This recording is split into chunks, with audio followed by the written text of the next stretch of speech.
Good evening, good championship, and welcome to Down South Football Podcast. Man, it's Natty time. It's your boy Renard Williams in the building. We got our man, Mr. Dave Gardner at IMDL Gardner in the building. What's going on, man? Man, that happening, man. Just dang, boy. Up to the last game, man. Well, yeah, we are to the last game. We are definitely to the last game of the longest college football season ever. That's ending on January 20th. And really, let's be honest, the games end on January 20th because we still got everything else going on, but we're not gonna talk about that right now. We're gonna talk about literally with this what we about to get into with this game. But Atlanta is, if it hadn't been like for the weather acting a little bit bonkers, you never know, we might went to Atlanta. I ain't gonna say I would have went in because I ain't got $2,300 to give them. I ain't got $2,300 to give them. I mean, I know there's a couple wing spots right around the corner. Yeah, a couple wing spot, a Taco Mac or something, something like that. What you know about that Taco Mac? What you know about that Taco Mac over there? I know a little something, man. I know a few spots over there. Okay, yeah, I'm with you. Hell, they might be popping more than the game if the game is a dud. You just, you know what I'm saying? You just never know, which I don't expect that right now, but I don't, but you just never know. You just never know, man. But I want to say this. Ohio State, it's been 10 years since your Natty. You had to go through not too much, but Notre Dame has been 36 years. You had to go from Lou Holtz to Bob David. Jesus. To a name from the past. Here you go, Dave. Ty Willingham. Jesus, I forgot about Ty Willingham. Oh, it gets worse. To Charlie Weiss. That's when the down part really started. Yeah. To Brian Kelly, to now, to the new law of Marcus Freeman. And of course, you got Jim Trestle's in the building tonight. Trust is there because he coached Marcus Freeman. He did coach Marcus Freeman. Sure did. So, and Marcus Freeman got his own national championship game experience, stuff like that. So you had Urban Meyer, because we know Ohio State. I mean, honestly, man, it don't get too much more historic than these two programs, honestly. I mean, Notre Dame within itself. So what's up, GOJ? I know you ready. I know you ready to see your Buckeyes, and hopefully they roll for you. You know what I'm saying? That that you ready to go. And he did. Yes, Tressel turned the program around. That is 100% accurate. He did. They were talking about the man. I don't know what it was like, inside Ohio State program, but nationwide, they were definitely not giving Tressel the respect just because he came from Youngstown State at first. But he showed him. Yeah, he showed him. So I want to ask this question. I think the line went off at Ohio State -9. Okay. I think the line went off at Ohio State -9. What's your initial observations? Like I said, we got 30. We got about 30 minutes. So, what's your initial observation of what you're thinking right now? Just a couple keys to the game. What you think? I mean, I can see that line being there. I understand why that line is there. I think that I do too. especially with the style of defense that Notre Dame plays. We saw what happened to the last team Ohio State played that tried to run man to man. We saw what that looked like. So the last two, Jesus, yeah, the last one. Okay, how we go? Who was that? Oregon that tried to run a lot of man. I think it got against Ohio State. We saw how that turned out. So I think that with Ohio State, they can hit you offensively from so many ways. It didn't have to be through the pass game. It could be through the run game. You know what I mean? It could be. I just saw your boy on TV, Dave. Sorry. Who? Jay Walker. I don't know what they talking about because I got TV on mute. Okay. Go ahead. But yeah, they just have so many different ways that they can attack you. If you shut down one thing, then something else can break. Notre Dame, to me, offensively, where they can make a splash play here or there, I just think. I think that their strength is defensively, but I think that it's a bad matchup because I don't think that their scheme is going to match up with the personnel of Ohio State. So I can see why it's 9, and yeah, I can see that. You know, Notre Dame plays man to man, and I saw the clip that you had sent. uh, Notre Dame plays man to man, and I ain't gonna lie to you, the man to man narrative has been really strong because they play about man to man about 75, 76% of the time. That's the scheme. That's what they do. I do feel like they're gonna switch it up a little bit. More like a man zone, more man pressures, things of that nature. But I feel like because you have to, because if you sit there and play, I don't see them just playing straight up man to man all the time with Yeah, with the man child on one end and Book on the other end. I just don't see that. I know we starting outside. I know we normally start in the trenches, but we starting outside first. So that's what they're gonna be looking exactly. GOJ, what I was just saying, the man zone. Like, yeah, I mean, yeah. because they're gonna try to keep everything in front of them, but that's just My one aspect of it. my only concern would be there is that because this is not what you normally do, right? Like you got some teams that are great zone teams and terrible man to man teams. You have some that are great man to man, but when you play a zone, goddamn it, somebody out of position. So the fact that we thinking that they're gonna kind of have to change that. Some people said change the draws, a little bit. Do something a little different. Could What? lead to some opportunity there.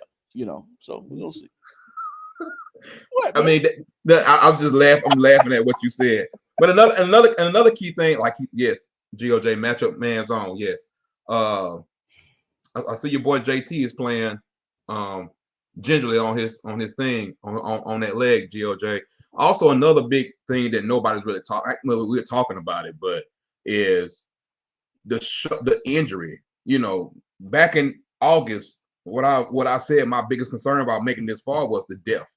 And Notre Dame has overcome a crap load of season-ending injuries. They've mixed up that line 6,000 times again, and now they got injuries going in on the line. But only thing they do, and I think it's just the personality of the coach. Only thing they do is just overcome what they've been given with. I mean, whether it's the O line or whether it's some DNs, they lost some All-American people. They lost some great people. But you know what I'm saying? It's gonna be very, very interesting to see how Notre Dame responds. On the offensive side, I will say, of course, everybody knows about Jeremiah Love. Everybody knows about Riley Leonard. My concern for them is in the passing game. Yeah. Because they got why is old boy name not coming up right now in my head? They got the wide receiver, but that's where I'm at with them. Keys to them is going to be controlling the offense. Good drives, keep that ball moving, keep that ball away from Ohio State as much as possible. It's going to be key. It's going to be key to them when we talk about this. I mean, that's just what it is. And then on the defensive side, I just think Notre Dame you're going to do what you do. Yeah, you got to do what you do, man. You are who you are. But you got Al Golden. Yeah. You do got him as a DC. I mean, you are who you are. And one thing I do know, no matter what scheme you're running, if you can get pressure, it make every scheme look good. Make everything look good. So that's going to be a key. Gio, they say he better suck it up for 60 minutes. You ain't lying. You better. But I will say this is something about this Notre Dame team. It's something about Marcus Freeman. Yeah. And, like I said, it's still hard for me being an older gentleman that, you know what I'm saying, like that when I still hear the name Marcus Freeman, I just see that number one in that scarlet and gray. Yeah. I mean, and I just see that man doing what he needs to do. So he, like you said, he cheers for the Buckeyes, he does all that. But I think all of that has made him who he is. And I just saw this segment that said that he was he had to go to the gym and just to make sure he can still put 350. Yeah, he looked like he can. He said that's what he does. 350. Yeah, he puts in 3, not just on the ball, but on the bench. Yeah, yeah. Not just on the bench, but on the leg. Yeah, all that. Yeah, he good. Yeah, he good on that. That's what Tressel was texting. Herb Street was saying it's Buckeye versus Buckeye. It It's really like, is. I mean, if you really look at it, because Marcus Freeman ain't always been a diehard Buckeye. You know what I'm saying? Right. He's he's like Marcus is from the Tress tree. Yep. Field possession and time of possession. 100%. And he got the perfect team for him. And one point that I heard today, Dave, I know I'm rattling off a little different stuff, but I just want to make sure I get this point in. Notre Dame, another difference between this team, Notre Dame always had the talent to get through their schedule. Yeah. But they didn't have the talent to get past their schedule. Yeah. Or the mindset or whatever. This Notre Dame team has had the mindset and the talent to get past where Notre Dame would have been. Yeah. And two, I think I believe that's true. And also I think the length of the schedule and the matchups help too. Because Georgia ended up catching an injury to the quarterback and some different things like that. So, maybe if it was in your old 14 concept, that could have been a different Georgia team. But I forgot Carson Bennett, he got dinged up in the was SEC championship game. Okay, well, I mean, yeah, I think the cards kind of fell right for him, but neither there here nor there. I do agree that this is a different Notre Dame team. They're a way more tougher, gritty team than I've seen from them. I mean, I hadn't seen that like this, but since doggone Tony Rice and them was there. T. Rice. Rocket Ismail, you know what I'm saying? The bus, you know what I'm saying? Like them, that's what I'm talking about. That's them the fighting Irish I grew up on and love and learned to love. So, hey man, I wish Marcus Freeman the best. I just don't think this is going to be his year. But I think that we'll look up and see a Marcus Freeman back here next year at the same time. If he ain't gone. If he ain't gone. If he ain't gone. I wouldn't touch that Bears job with a 10-foot pole though. but oh boy, but no, I think they hired somebody. I think it just came across. Yeah, okay, they got somebody, yeah. They got somebody. Why you don't want to touch them? We ain't going. I know, but we ain't going go there. I'm gonna say this. We don't get second chances. Okay. We get fired. That's it. It's a wrap. We don't get no more shots. Oh, Charles Motley. Hey, Motley. Charles Motley. Yeah, man. Mr. Motley. We don't get no second chance. We get fired. Other folks get fired and get a promotion. I ain't never seen nothing like. I don't know how that works. But go ahead. No, you good. You good. That was just in the spirit of the MLK Day. I just kind of hit me. I hope y'all celebrated MLK Day the right way. I'm not gonna get political today. I'm not gonna say nothing crazy. Yes, we had a transfer of power today. Yes, I'm not doing the political right now. So I'll just say, hope you enjoyed your MLK Day, and we'll move on from there. But back to the game. Yeah, the depth is what I said is what we was talking about back in August. And because of the fact we are in, as Dennis Dodd just said, the 149th, basically we'll just say 150 days of college football, the longest college football season ever. So it's like, depth is going to play a huge part today. But man, when I look at it, when I really, really look at it, and like I said, I'm not gonna go deep in X and O's. I've seen a lot. I've looked at it. My thing, you got to get pressure on Will Howard. He is comfortable in man-to-man. He's not comfortable in zone. They were showing his percentages against, cover one. They were showing some other stuff, just I mean, you know how I get when you get to this point. Everybody got a metric that they want to break down, and I get it, but you got to show up on the inside today. Mm-hmm. Yeah, you got to show up. You got to show back up. You got to show up in the trenches today. And you got to understand that Notre Dame is missing Riley Mills. That was a huge part of them. But you haven't really been able to tell because everybody they had, they've all stepped up. And this is a national championship game, man. And let's talk about what really makes a difference is details. So turnovers, special teams, things of that nature. Like, where would you give? I give Notre Dame the advantage when it comes to turnovers That defense is very opportunistic. They snip out and love an opportunity.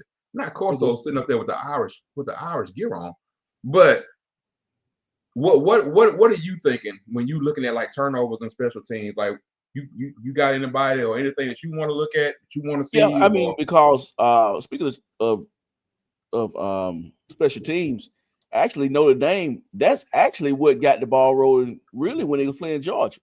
Was I think it was a punt return, kick return, something like that. Kickoff return, right? So yeah, that's definitely impressive, important, I should say, and also who's going to be able to make field goals tonight, right? Like that's going to be important because you can't leave points on the field.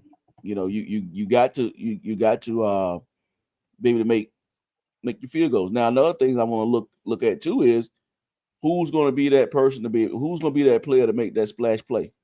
You know what I mean? Who is going to be Love? You know, is it going to be Jeremiah? Is it going to be, one of your backs? I mean, who's going to be that guy? Somebody going to have to make a play. Who is it going to be? Can Captain Jack dominate this game? Is he going to do his thing, strip sack, and then what he did last week? I mean, you are talking about a banged up offensive line. Yeah. You're talking about a banged up offensive line, but we talking about. Go ahead. What's the defense end that play opposite of Jack? Sawyer? JT. He got hurt. I don't say he got hurt with the foot. He's supposed to go. That's what we just talked with J.O. That's what GOJ was just talking about. He wants to tough it out tonight. When he got hurt, he looked more explosive when they put it back in the fourth quarter. I'm like, Jesus. He got that shot. He got that shot. That's what he got. He got that shot. He got that shot. That's about like Jalen Hurts, boy. You can tell yesterday when that shot started kicking in, boy, he started rolling out real smooth. He rolling out real smooth, but he sounded like he was high as hell. He was high as a kite at the end. I just love football. I said, first of all, Hurts almost cussed. He almost said the F word. Then he turned around. I was like, is this mother talking about playing a video game right now? And he had that smile on his face like, yeah, he had the Percocet. They put the Percocet, the Aaron Rodgers, boy, the perks. He had that Bernie Mac smile and like, yeah. So he was ready. See how quickly we go off the rail. Let's pull it back. Let's pull it back. We'll pull it back. But we haven't really heard from Travion for Ohio State. Not to my expectations. Yeah. I really just want to see what Chip Kelly's going to dial up against Al Golden. That's a matchup that we're not really talking about enough. Right. For me, we all know the scheme, we all know everything, we all know Jeremiah Smith should be in the in the draft. He should be, but we're gonna leave that conversation alone. But I really want to see what they're gonna say, and the reason why I say that because Marcus Freeman just got interviewed about 10-15 minutes ago, and he said we're gonna do what we're gonna do, but also he said basically like they was going to mix some things up. They better. And by him saying that, it really makes me wonder what they're gonna do. I'm just excited for the overall matchup. Yeah. I have had people say I ain't watching that. I said, man, you don't like football, and it's what we've been saying for years. Right. Y'all don't like football. Y'all like y'all teams. Right. And if you have to traditionally love this matchup of a Notre Dame. We're not talking SEC. We're not talking conference crap. I'm just saying you gotta love the national brand of a Notre Dame versus Ohio State. The only thing I don't like about this, and I guess I shouldn't say this because let me tell you, I think every bowl game should be played in Pasadena. It's just different. I would love to see this in Pasadena, man. It's just something about it. I don't think you should play. I think a national championship game should. I don't care. It's in Pasadena. You sound like the media now. That's how I feel. People call us. No, I'm just saying. I'm with you. I'm with you because I think that should be said a lot. Yeah, we shouldn't even rotate it. Don't even rotate it. The Rose Bowl. Look at Corey. Look at your Corey. The Rose Bowl. Hey, he got to stay true to his roots. Boy, one more year like this, boy, I don't know. You let Ja'Cory get you off. He wasn't even trying to. Yeah, he always he throw me off, man. But yeah, I mean, I think it should be the Rose Bowl. I don't like. I don't know. I don't like it. I don't like the national championship being in Atlanta. It's like it's no. Well, it's no what. I don't know. Maybe I could take it in the Orange Bowl. Just something. I really being games. I get tired of seeing games in the Mercedes being done. Jesus Christ. You got the SEC championship. You already had a bowl game there. Now you got the national championship. It's somewhere else you can play. It's somewhere else you can play, but at the same time, you got to give them the credit for what they're doing because, like you said, they got the SEC game. I mean, if you want to throw HBCU, you got the Celebration Bowl there. Yeah, you got a lot going on right there. It's like Atlanta you got the College Football Hall of Fame down the street. Yeah, you know what I'm saying? Like my thing is like that. If it's playing in that controlled atmosphere, the only thing about it is that controlled atmosphere. Can you imagine being in LA with everything that was going on with the wildfires?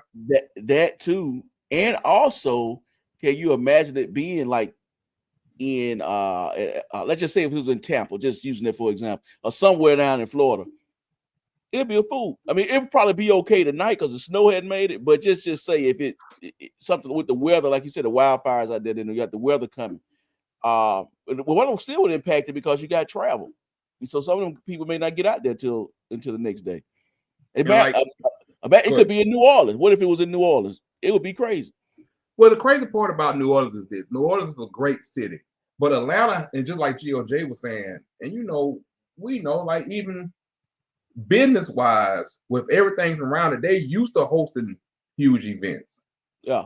They're used to doing, a lot of cities will shut down if that's going on. Atlanta will mess around and have 3-4 humongous events going on the same on the same day. And I mean, you gotta look at I don't even know where it's at next year. I have no idea, and plus they were actually a Lord, I can't New Year's 6 location. So since they was already in the rotation. Yeah, man. I'm just tired of why the championship game got to be in the SEC country. Why you have to take it there? Let me just go there cause I see Jay Will in the chat and you got Ja'Cory. Let me go and take it there. Why does it have to be in SEC country? Y'all ain't in the game. I think that should do with anything. I don't know. I'm just so you want to go, but you want to go to LA. I don't want to go to LA right now. Hold on. Let's go to the Raiders Stadium. They can play in Vegas. That ain't got, Ohio State and Notre Dame ain't got nothing to do with Las Vegas. That was just me showing love to my SEC fans. That's all. No, I know what you try to do. I'm just saying that when you hear Atlanta, take that out of it because anything ATL is 100% business, money, economy, what they host there, and the stuff and the business that they have there. You literally have a Microsoft hub there. I don't think people really understand what the word to have a Microsoft hub, and they are what they call it. What's the word? It just slipped my mind right now with the mixture between of like, and they don't have a lot of homegrown people. They have so many. I can't remember right now. It's like a melting pot. It's like there you go. Yeah, it's like it's everywhere. And it's like you can go to Atlanta if you're visiting, and you ain't gonna get bored. Yeah, you ain't gonna get bored. So it's gonna be business, and it's definitely gonna be money that's gonna control that. But back to the game. Yeah, back to the game because we ain't got but a couple minutes. How many minutes we got? We got about what? About five. About 5. So let's go ahead and wrap it up. We got up, not wrap it up, but like what are some keys since we started talking now that you want to just something small to take that you want to? We all know the big stuff. We know the big stuff we're gonna be looking at. What are you gonna be looking for early in the game? I think we gotta ask this question, and it's not a small one. It's a question we've been asking from the beginning of the playoffs. Which Will Howard will we get? That's the key to the game right there. That's your key. Him and Riley Leonard. Who gonna be the best? Who gonna be better? Whoever plays better is probably gonna be the team that wins. I think these offenses go as those two quarterbacks go. I'm with Jay Will a little bit. He's talking about O-line. That's definitely, we hit on that a little bit, but that's definitely one of my keys. Is always going to be the trenches, O-line, D-line. If I had to look outlier, we haven't talked. Neither thing I've heard anybody's talked about the tight ends being an X factor. When I just say just going to outlier, I haven't heard enough. Haven't heard enough about the tight ends. Of course, how they're going to be used. Of course, we know Trevion Henderson. We know Quinshon Johnson. We know a lot of those things.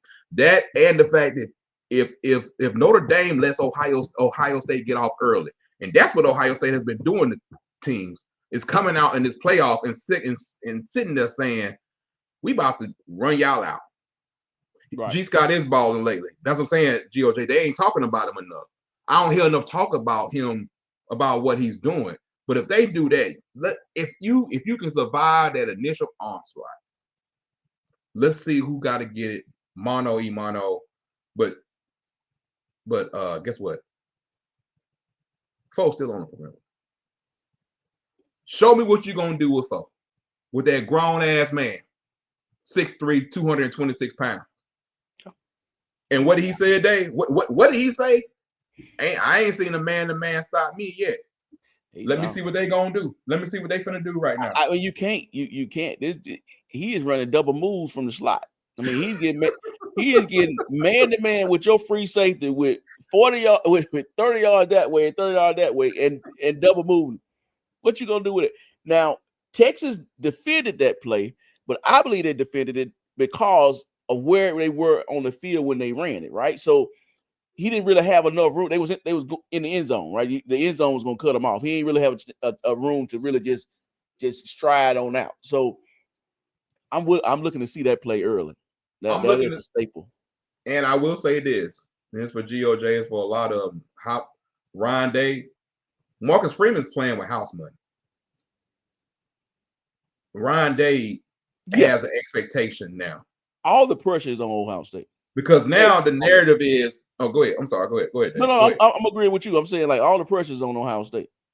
So because look how you've been. Look the fact that because Ohio State fans can be like, hey, they got confidence back in there again, but all it takes is a loss right here. They're gonna say like, we can't beat Michigan. We can't win the Big Ten. We can't do this. We can't do that. It don't take but one game to turn around. I think it's gonna be a excellent game if you like football, but it is some keys to the game. Can Notre Dame continue to establish their line of scrimmage? Who was that? Oh, for the school for the devil. Okay. Can they do that? Can Ohio State do what they need to do, even though they got a couple injuries going on with their line also? Like, might be in the end be a battle of attrition, but I will say this. Notre Dame wide receivers gonna have to show up. They're gonna have to show up. They're gonna have to show up with special teams, field position, and of course turnovers. Because we already know what Caleb Downs and them boys can do. We already know. So GOJ said Chip Kelly calmed Day down. He doesn't let Day be Day. he let Day be Day on November 30th. Not again. Because y'all did get conservative on November 30th. I ain't gonna lie. But that's a whole different conversation. But anyway, we're going to go ahead and let y'all watch the game. Go ahead and watch the game. So go ahead, because GOJ already told us he's about to be out. Appreciate y'all for tuning in. I don't know if we'll be back post-game or whatever. It just depends on whatever. But we promise to be more consistent in 2025. That's a promise.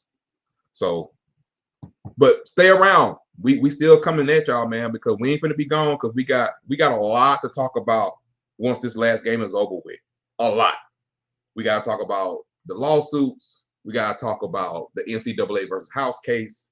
We got a lot. Man, look, college football is not stopping. We have about 50 to 100 topics you can continue to talk about. We got to talk about more, not just NIL. We got to talk about revenue sharing. I need for y'all to understand The world that we're going into now is not about NIL. It's about revenue sharing. We talk more about that and get more people about it. But they on the field, they singing, so we ain't too far away.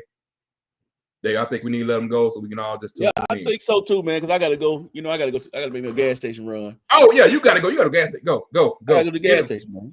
Anyway, man, look, we'll be back. If you're not subscribed on YouTube, subscribe and turn your notifications on. Best decision you're gonna make, because we about to put some more people on here too, some more guests, some more people. So anyway, we're about this thing, man. Enjoy the game, the last official day of college football, 149-day season, the longest season in college football history. Enjoy it. And we got to talk more about they did not shoot down, but there are no official changes to the CFP. I know we reported about it. Okay, yeah. There are no official changes. No official changes that came out of the first initial meetings. Because, like I thought, and what did I say? All 10 D1 conferences gotta agree. Yeah. Anyway, hesitation.